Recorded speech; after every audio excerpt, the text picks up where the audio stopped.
안녕하세요. 종교평화연구원장 이병두입니다. 3월 23일 아침 6시가 막 지나갔습니다. 이병두의 근현대 불교사 이야기, 오늘은 94번째 순서로 30년 여행 끝내고 돌아온 봉은사 일주문 이야기를 해보려고 합니다. 2019년 3월 28일, 5년 전이네요. 참석 대중이 많은 거창한 행사는 아니었지만 조계종 역사에 의미 있는 행사가 있었습니다. 봉은사 일주문 환지 본초를 위한 협약 체결식. 일주문이 본래 있었던 서울 강남 봉은사 주지 원명 스님과 10여 년 가까이 일주문을 잘 지켜준 양주 오봉산 석굴암 주지 도일 스님이 총무원 문화부장 현법 스님과 함께 활짝 웃으며 아무 조건 없이 일주문을 봉은사로 환지 본처한다는 협약을 체결한 것입니다. 조선 중후기에 꺼져가는 한국 불교의 불씨를 살려냈던 봉은사는 일제강점기와 한국 전쟁에 뒤이은 혼란기의 어려움을 겪으면서 외부 충격과 요인에 끌려들어가 엄청난 변화를 강제당하였습니다. 조선시대 수십 채에 이르던 전각은 거의 사라지고 승과를 시행하여 서산 휴정과 사명 내사 등 훌륭한 스님들을 발굴했던 승과평의 드넓은 땅은 1970년대 초반 공익 개발을 내세운 정부의 압력을 받아 헐값에 빼앗기고 말았습니다.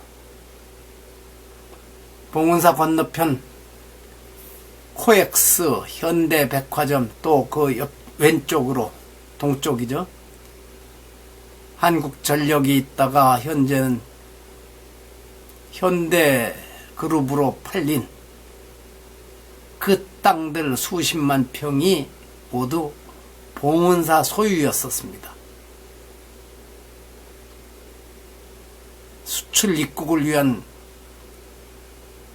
공공시설을 세우겠다는 정부의 명분으로 실은 반강제로 뺏긴 것이죠. 자, 이 어려운 상황을 힘들게 헤쳐나가며 적응하는 과정에서 본래 자리를 떠난 성보도 많았습니다. 그중 대표적인 것이 1880년대에 처음 세워졌을 것이라고 추정하는 일주문으로 1986년 불사를 추진하는 소임자들의 무관심 또는 무지로 봉은사를 떠나 경기도 양평 산하사를 거쳐 2011년에는 다시 양주시 오봉산 석굴암으로 이사를 다니는 불편을 겪었습니다. 이 불의문에도 생명이 있을 터인데 자신의 뜻과 아무 관계없이 이사를 다니는 어려움을 겪게 했던 것입니다. 봉은사가 중창불사를 추진하면서 과거의 영광을 현양하는 사업을 펼치는 동시에 이런 부끄러운 역사를 반성 성찰하며 일주문이 옮겨져 가 있던 석굴암에 협조를 부탁하였고, 석굴암에서도 흔쾌히 반환에 동의하여 정식 합의에 이르렀던 것입니다. 옆에 보이는 사진은 1972년에 찍은 봉은사 일주문입니다. 왼쪽에 보이는 시멘트 벽돌 건물의 쓰임새가 무엇이었는지도 궁금합니다. 혹시 야간 경비 초소가 아니었을까?